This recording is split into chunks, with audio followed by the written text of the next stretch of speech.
Iran में war सिर्फ waste Asia के लिए क्राइसिस नहीं है।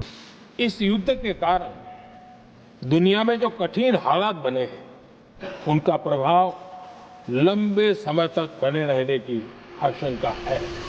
ये इंडिया के स्ट्रैटेजिक इंटरेस्ट पर डायरेक्ट अटैक है और चाइना के लिए एक गोल्डन अपॉर्चुनिटी।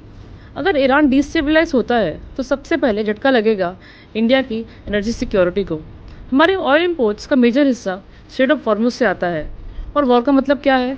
ऑयल प्राइसेस का बढ़ना। Figuratively, oil prices have surged. They've surged to staggering levels since the start of this war. So let's break this down. Inflation का बढ़ना और रुपीस का प्रेशर। लेकिन असली कहानी ऑयल से भी बड़ी है। इंडिया ने ईरान के थ्रू चाबहार पोर्ट डेवलप किया है exploring options over its involvement in the Chabahar port project. ताकि पाकिस्तान को बाईपास करके अफगानिस्तान और सेंट्रल एशिया तक पहुंचा जा सके। अगर ईरान अनस्टेबल है तो ये कनेक्टिविटी ड्रीम स्लो हो जाएगा और जब इंडिया का एक्सेस वीक हो जाएगा तो कोई और स्ट्रांग हो जाएगा। चाइना ऑलरेडी ईरान के साथ long term strategic partnership sign कर चुका है। अगर वेस्ट ईरान से दूर होता है तो तेहरान और ज़्यादा बीजिंग की तरफ झुकेगा और इसका रिजल्ट क्या है? चाइना को वेस्ट एशिया में डीपर फुटहोल्ड, एनर्जी एक्सेस और स्ट्रैटेजिक लेवरेज मिलेगा। इनडायरेक्टली इंडिया का रीजनल बैलेंस वीक हो जाएगा।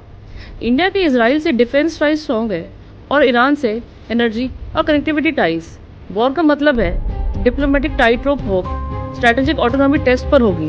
तो सवाल सिर्फ ये नहीं है कि ईरान में क्या हो रहा है, सवाल ये है कि क्या ये कॉन्फ्लिक्ट इंडिया के नेबरहुड में चाइना का इन्फ्लुएंस और स्ट्रॉन्ग कर देगा। जियोपॉलिटिक्स में वैक्यूम कभी खाली नहीं रहती है, कोई ना कोई उसे फिल ही कर देता है।